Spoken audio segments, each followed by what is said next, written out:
Chapter 3. The Castle Within. To build oneself in the modern world is not an act of becoming someone new.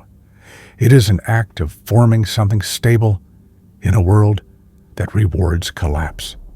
The castle within is not a metaphor for safety or comfort.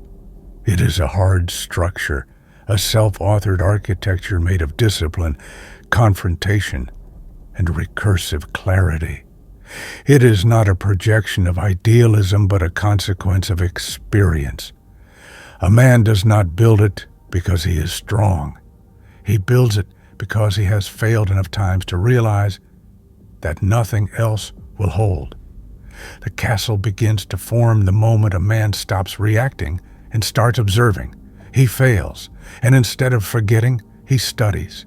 He lies, and instead of justifying, he remembers. He is broken, and instead of blaming, he rebuilds.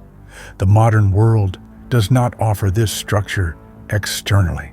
The institutions that once scaffolded identity, religion, tribe, family, sacred order, have withered or lost coherence.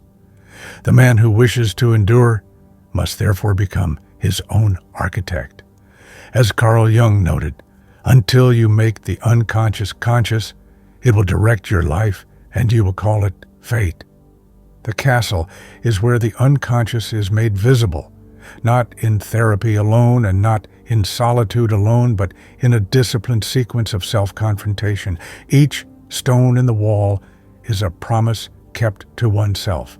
Each tower is a skill shaped under pressure. The castle has no spectators, only memories. It is built not to impress, but to contain. Yet this architecture is not sterile. It is deeply alive. Its foundation is built from contradiction. One must be able to contain violence without unleashing it. One must understand manipulation without practicing it. One must taste failure without dissolving in it. This is the edge of form, the capacity to hold without acting, to act without collapsing. In this, the castle resembles not just a psychological defense, but a spiritual posture. As the Stoic philosopher Epictetus taught, no man is free who is not master of himself. And mastery does not come through avoidance. It comes through exposure, controlled, studied, endured. To build a castle within is to collect your errors like bricks and polish them into insight. To ask, each time, what was I afraid of? What was I protecting? What part of me was unformed? It is a continuous dialectic of construction, a Socratic project in the original sense.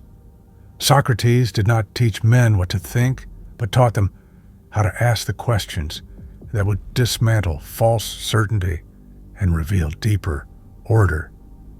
The castle is that order. This is not the fantasy of self-improvement. It is not the language of progress or personal branding. It is slow. It is brutal. It is the work of showing up to yourself every day and choosing to remain intact.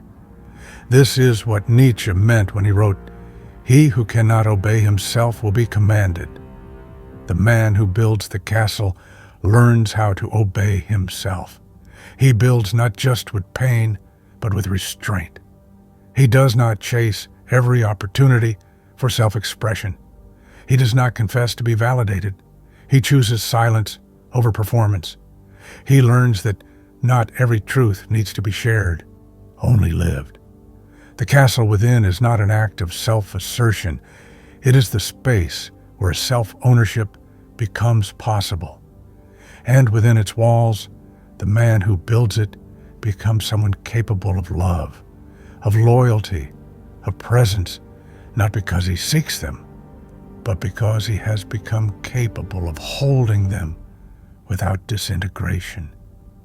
The castle does not protect him from the world. It prepares him to return to it, whole.